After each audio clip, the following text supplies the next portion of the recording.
Yes. Yeah. Yay! All right. I didn't even know. I didn't even plan to.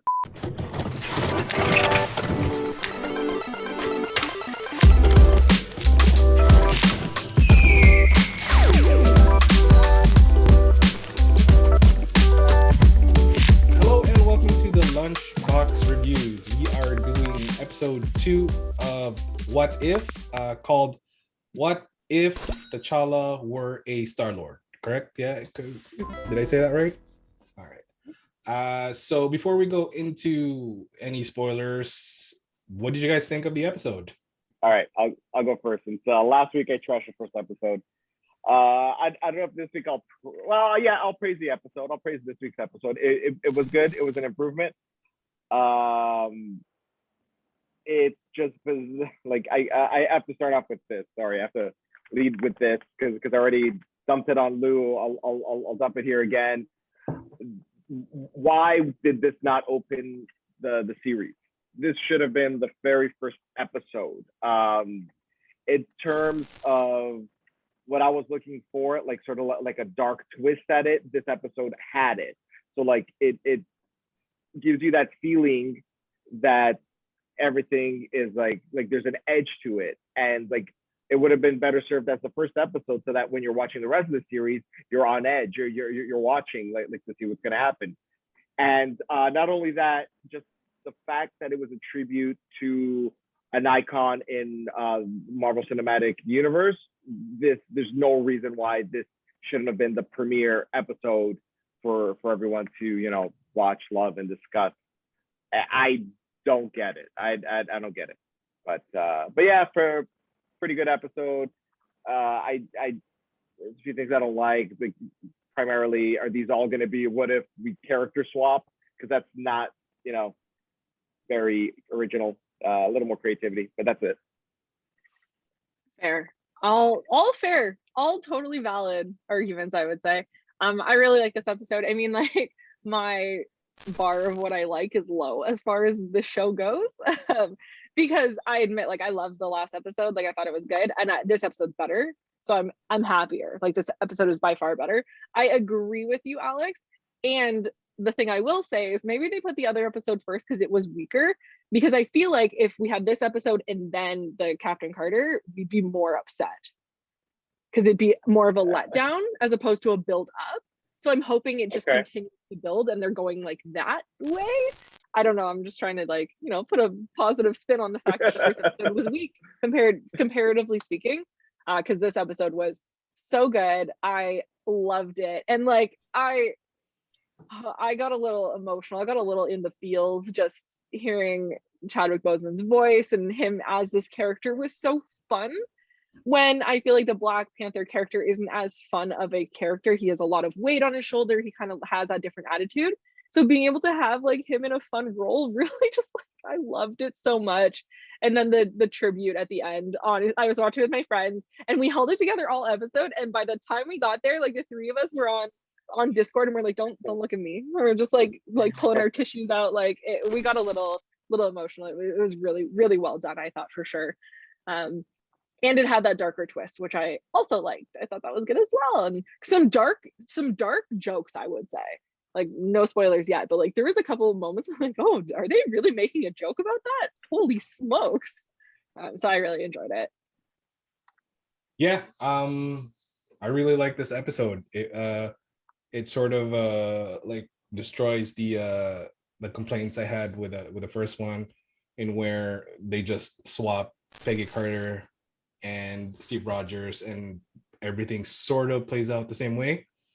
This one switches T'Challa instead of Peter Quill, and everything is different, even from the moment that Korath meets him. And like, I just want to add that Chadwick's performance as a just very positive kind of force kind of rubs off on all the characters, which I really like. So yeah, this is a much better episode, and I'm glad that we get to hear Chadwick Boseman at least three three more times after this, and I agree with Alex 100% that they should have started with this episode, because you're getting Chadwick Boseman for at least 4 episodes. So why not just start him at the first, because you're gonna spread his episodes out anyway later. And yeah. So with that, we're gonna go full spoilers now. The way we're gonna do it is we're gonna kind of just divide the 3 acts, and we're gonna talk about it. So yeah, spoiler zone, come back later, and or not the boss dude. So let's start off with Act 1. We start off at Morag, where we meet Star-Lord and Korath. And this is sort of where the difference starts. It is just Korath fanboys over Star-Lord. And then he knew who Star-Lord was, and Star-Lord was, somebody famous. And then we get to meet Yondu, and in this version, the Ravagers have become sort of a force for good. Jump to Wakanda 1988. We meet the young T'Challa, and of course, King T'Chaka. This is where he sort of forbids T'Challa from exploring the world, even though he said that he has the heart of an explorer. But being a young kid, and as young kids do, he disobeys his father, ventures outside the shield, where Yondu grabs him. Not Yondu, but the Ravagers, thinking he was Peter Quill, and it was kind of funny with 2 eye holes, 1 mouth hole, that bit. Yondu decides to take him anyway. And before we talk about it, I just want to make a quick note that I think all the actors are doing the voices for their animated counterparts, except for Drax. I think there was like a misunderstanding there. Mm-hmm. And maybe Peter Quill, but I can't remember. Peter Quill as well. Peter Quill talked. It's not. Did he talk? Yeah. He okay, said so yeah. Sorry, then we're closed. Chris Pratt wasn't. And Dairy Queen was closed. Yeah. Yeah. The DQ. Anyway, yeah, that's the first act. Let's talk about it. What a great intro. Honestly, I love it. Because if you've seen Guardians of the Galaxy, I feel like we're all familiar with the way this interaction plays out. And I think based on the expectations we had from last week, I went in thinking it's all going to play out the same. So seeing the difference immediately, where he's like, no, I know you're Star-Lord. And then that whole hilarious joke of the fanboying that happens after that started off on such a funny and positive note that I absolutely loved it. The intro was so strong, in my opinion. And then when they're fighting and he's like, can I use a gun? And he's like, sure. And he's like, really? So good. So precious. I don't know why. I loved that interaction. I thought it was so fun.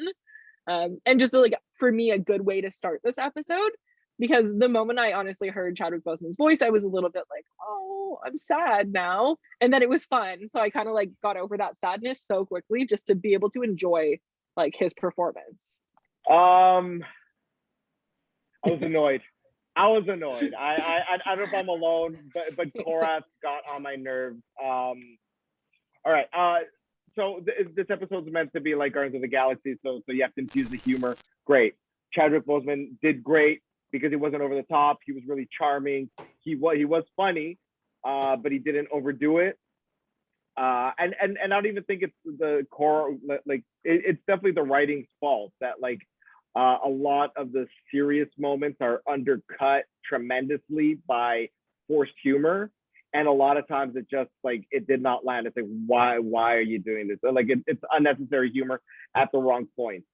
And the Korath thing, it was just, please stop. And the thing is, it kept going and it went on for the rest of the episode, and it had my eyes rolling back like a slot machine. But besides that, it was a really cool intro because it's a spin on the Guardians movie. The Wakanda bit was neat because you see T'Chaka and a little T'Challa there. It was a pretty good setup overall. I like the intro. Basically, when the point where Korath sort of fanboys a little bit is when I knew that, okay, this is going to be something different. But yeah, I kind of agree with Alex that it was a little too much. Though I kind of understand where they're going for, because Drax wasn't gonna feature prominently in this episode, so they sort of needed that Drax character. But it's still kind of weird because it's the complete opposite of what we've seen Korath do, is from the just extremely serious person to this just basically Drax character, right? And but everything in that kind of intro, I really like that we saw King T'Chaka, and gives us a little insight of what he was as a father to T'Challa, and I really like that scene. So yeah, okay, so we're moving on to the second act. This is where we have a 10-year kind of jump. 10 years later, Ravagers are chilling, and they're at the bar sharing war stories. I don't know if it's their bar. It's probably their bar. Who knows? And then guess who we meet? Thanos, who is, I think he's sort of a bartender. I don't know. But apparently it was Star-Lord that convinced Thanos to kind of take a look at what he's doing and consider, turning a new leaf, which he did. But he still sort of talks about his plans. We also meet Drax, also a bartender. At this point, I think he mentioned that it was Star-Lord that saved his family, so he's not the revengey type Drax. And then we meet the blonde Nebula, which was kind of cool to see. They chat. This is, I think T'Challa finds out that, Nebula was asking if he wanted to go home, and this is where he said that he doesn't have a home anymore. It got destroyed, right? So, and then she offers him like a heist of sorts, and then the Ravagers, including Thanos, because I think Thanos is a Ravager now, right? He's with them, so yeah, he's a Ravager. Yeah. They were just arguing about the plan, and of course, T'Challa convinces them that this is for the good of the galaxy. So yeah, what did you guys think? So much for glorious purpose, right? Yeah, that wasn't working for me, man. Sorry, the whole Thanos bit. I mean, it's one thing. I don't know. They got the character wrong. That's all I'll say, because you can go on Twitter and see everybody complain about it. I'm not gonna repeat that, but yeah, it was really weird. But all the other characters, it was cool to see the little twist on how everyone else acts. Like Yondu is a very happy number 2 to T'Challa's number 1, to Chacha's number 1. And speaking of Chacha, Nebula, was cool to see Nebula there with her little plan. And that's what I like. They set up this cool heist episode, and that was so unique. And Marvel should do this a lot more. Because even the Ant-Man movies, like, it never really delivered on being like a full heist. Like, it has heist elements, but it wasn't like a full-on heist. And even the time heist, it was like, well, it's not really a heist thing. They're just going back in time and doing stuff. So like, they need like an Ocean's 11 type episode, yeah, exactly. Like this is full heist. Yeah, and you had the twist where we'll get to that, but like, it gets muddied, something happens, and like, yeah, I'm all about that. And I was like, oh wait, it's a triple turn. Yeah, so I love the plot. I love the main plot. I love a lot of things about this episode. But like, the bad things were really bad. Like the Thanos and the comedy bits. Yeah. I agree with Alex 100%. I agree here. I hate, first of all, this act, weakest act, I think. Like, I like the setting up of the heist, that's cool, but the heist itself is fun. This whole section for me fell so flat. I absolutely was not a fan. I'm sorry, like, I take issue with the fact that you want me to laugh at Thanos making a joke about genocide. Like, I'm sorry, that's not funny. That's not funny in like a life standpoint, and it's not funny in an MCU standpoint. Like, I'm still traumatized by like Mr. Stark. I don't feel so good. Do you know what I mean? Like, I still feel that. Man, I still feel that wound. Yeah, I still feel that wound. So you can't show me Thanos making a joke about stuff. Like, it doesn't work for me as a fan. And like, I hated it. I was just cringing up and down all over. I just hated it. And then, I'm sorry, Nebula, what is your hair? I hate it. I did not like, I don't know why that was the look they went with for her. I really don't understand it because Nebula has such like, I love the way she looks. I love her look as a character. The blonde, like little can't see. I still only got one eye because my hair's in the way. Swoop did not work for me. I really didn't like it. And I really, honestly, I just had an issue with her in general. Don't call him Cha Cha. I hate that. I hate that as a nickname.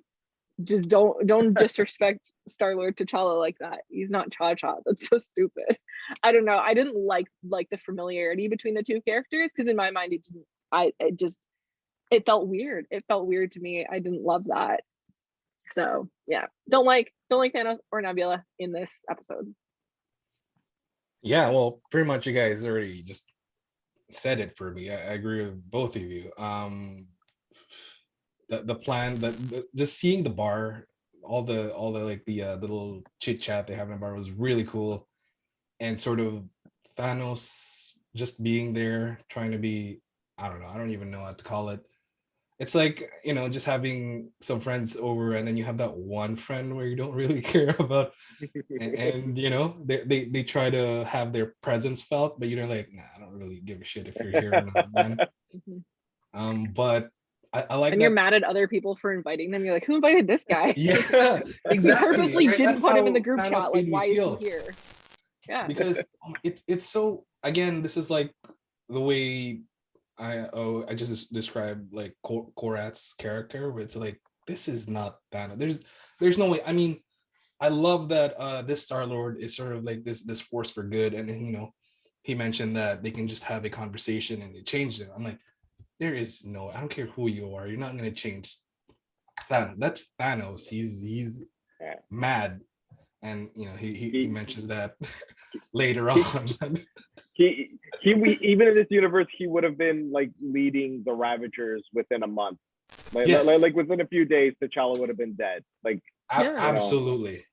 It was really weird. There's no way he's just like, just a supporting character. That's not in any universe is Thanos that kind of person. But in sort of kind of the opposite of Michelle, I did kind of like Nebula's look, weirdly enough. Like Nebula's a character where it's not that I don't like her, but I don't mind her. So for them to just give me this other look for Nebula, so I'm like, all right, I kind of like it for now. I was hoping that during the episode there'd be like some sort of crazy fight where she'd lose their hair and we get more of the Nebula that we know, but it didn't happen. So yeah, that's that. I just want to add, just because Michelle mentioned it, how and it kind of echoes my original point about the jokes, that like that genocide joke was something like, to make it funny, but like if I recall correctly, first of all, it's genocide, and second of all, like Thanos wasn't happy doing that. It was something he had to do. There was no joy in that. Only until he went crazy in Endgame, but like originally. So like that's what I mean. Is like you're just forcing these jokes when you don't need to. So moving on, the Ravagers finally arrive at nowhere. The Celestial Head, with plans to grab the embers of Genesis is what they're stealing. We also see the Black Order works for the Collector now, and we meet most of them while the rest of the Ravagers were sort of trying to make distraction outside, which is part of the heist, which is kind of cool. Yondu and Nebula keeps the very jacked up Collector occupied while Star-Lord looks for the embers. We get an appearance from Howard the Duck, who helps Chala look for the embers, but stops because Howard the Duck is an alcoholic in the MCU. At this point, the Black Order finds out that the Ravagers are causing all of this, so they go on a lockdown. As T'Challa is looking for the embers, he discovers a Wakandan ship and finds out that his father was actually always looking for him. Then this is where the double cross happens, and the rest of them are put in jail.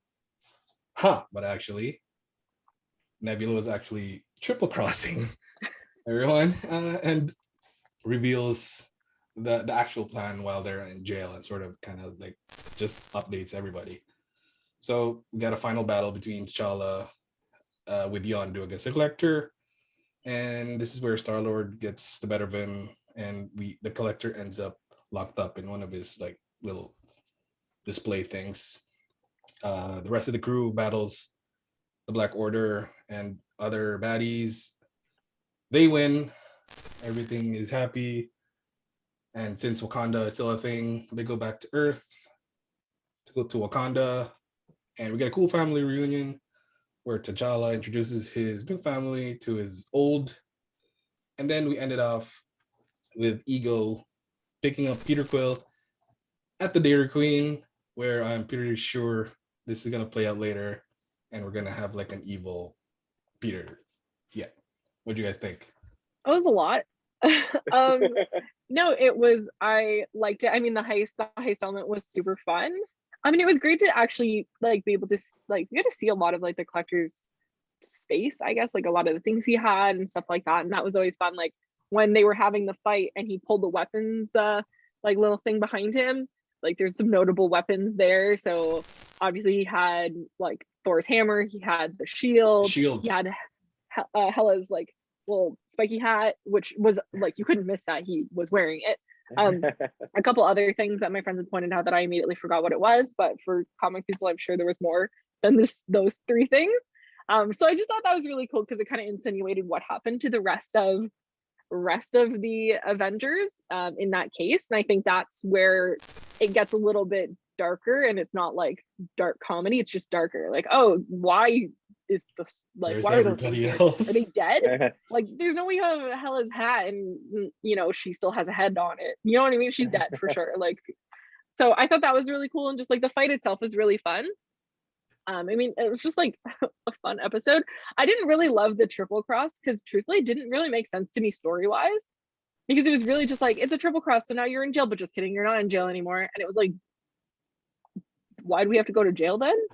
Like, it was kind of weak for them to do it that way. And I guess like that's the fun of it, is that it was like, you know, the typical heist. I'm betraying you. Just kidding, I'm not betraying you. It was a plan all along, and da da da da. Just that felt like like more drawn out to me, and I didn't fully get it. And I was like, did I not pay attention? Did I miss the Tesseract? Like, what happened here? Why do I not get what's going on? I'm never gonna let that go, just so you know. So that part was a little bit like, eh. But the ending, him going back to his family, so good. And there was like a couple really like beautiful moments there, where he was saying like, he was talking about home, and like I forget what the actual sentence was, but there was like a really nice sentence about just like how good Star-Lord T'Challa is as a person that got me a little teary-eyed. And then, you know, the final tribute kind of hit the home run with the crying, but it was a good ending. Yeah, the whole heist thing, well, like I said before, was it was fun to watch. And yeah, I guess like part of the whole, I don't know, the heist thing is like the people in charge, or like who planned it, they don't let everyone in on the actual plan. So that's sort of why I wasn't like confused or anything by like Nebula's triple cross. It was like, oh, okay, T'Challa's in on it. All right, it's like one of those things. So it was more familiar territory for me, because you know I don't mind that genre.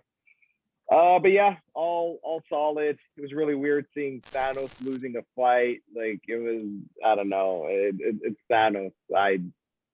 You shouldn't have had him on the episode. Yeah, shouldn't have even been there.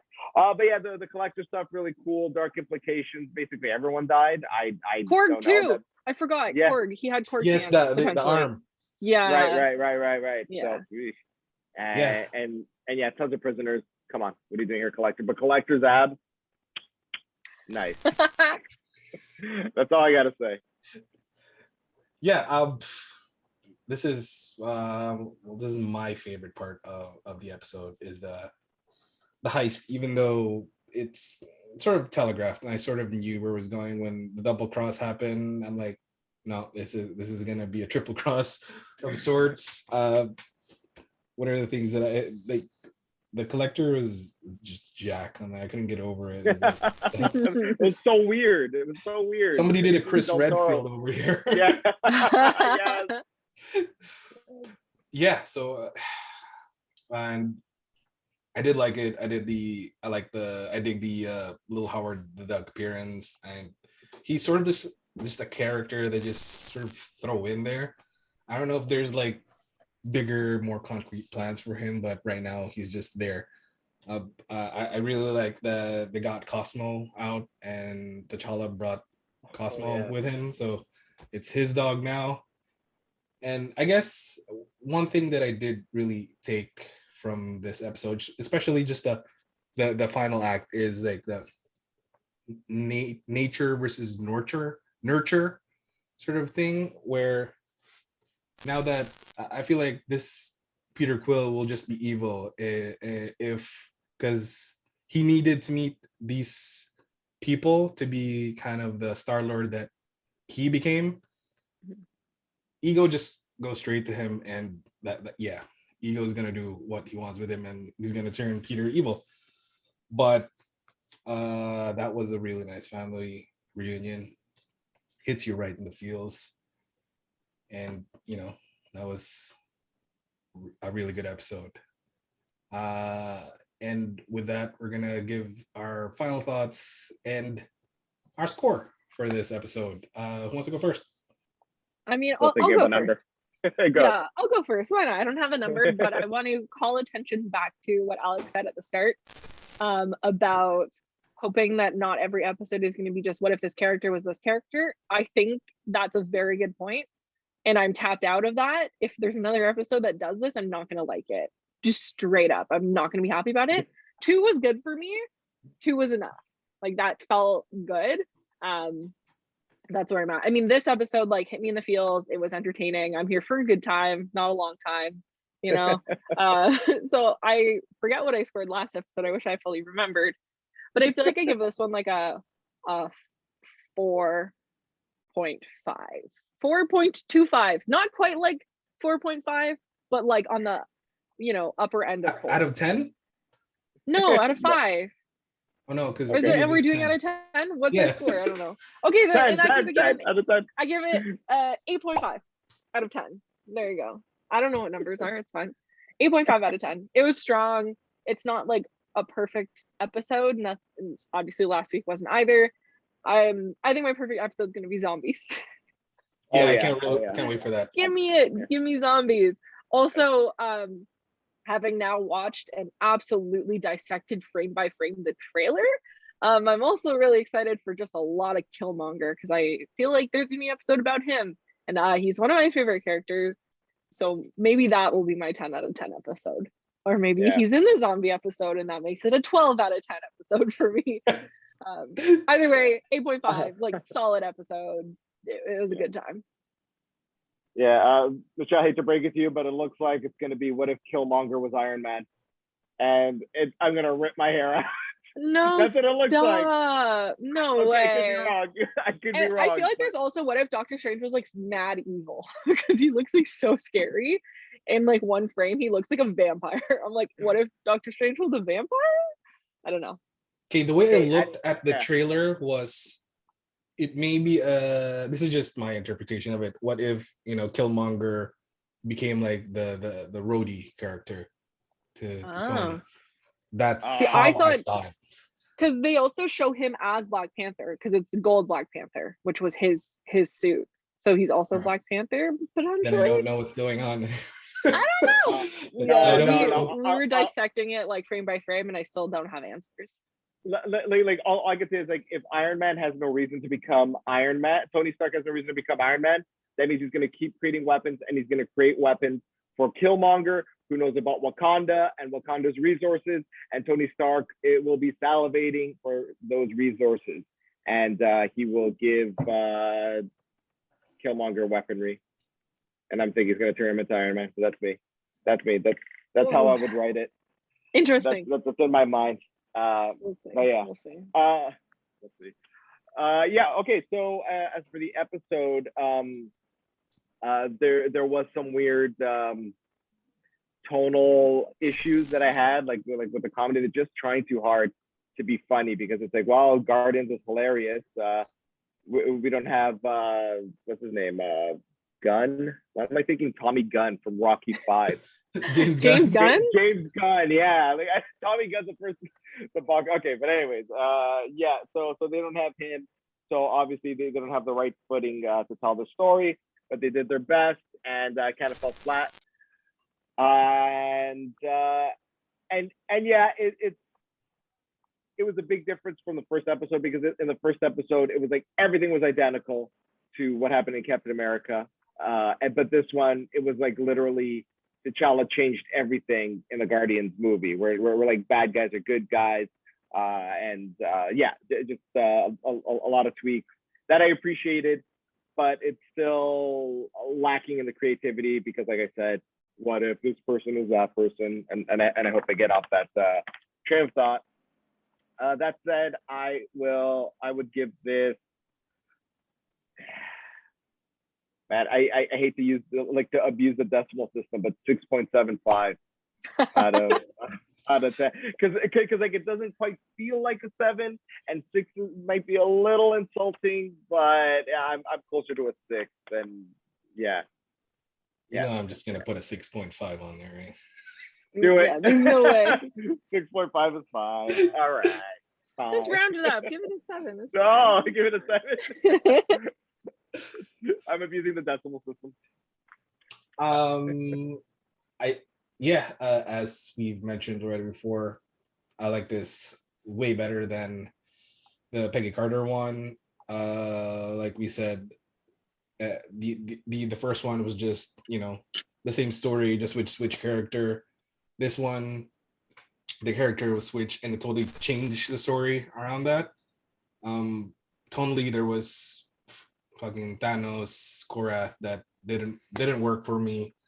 The heist was really good, and hearing T'Challa, Chadwick Boseman for a few more times, you know, makes my heart flutter because we miss a good dude. So this gets a 7.5 from me. And with that is our show for the week. Please do the YouTube things, like subscribe. We're trying to get to 8,000, and when we get to 1,000, maybe we'll have a price, you know, like before. Just kind of make a comment and I will get in touch with you. If you're a robot trying to sell us sex site, I will reach out to you and like, hey, you won. Yes. And once again, I'm joined by Michelle and Alex, and we'll see you for episode 3, which I believe will be something with Loki. I think so. What Yeah, if I was looking at Loki the was an alligator. Yes. Yeah. Yay! All right. I didn't even know. I didn't even plan. Yeah. Hey. Excellent. All right, we'll see you guys. Peace.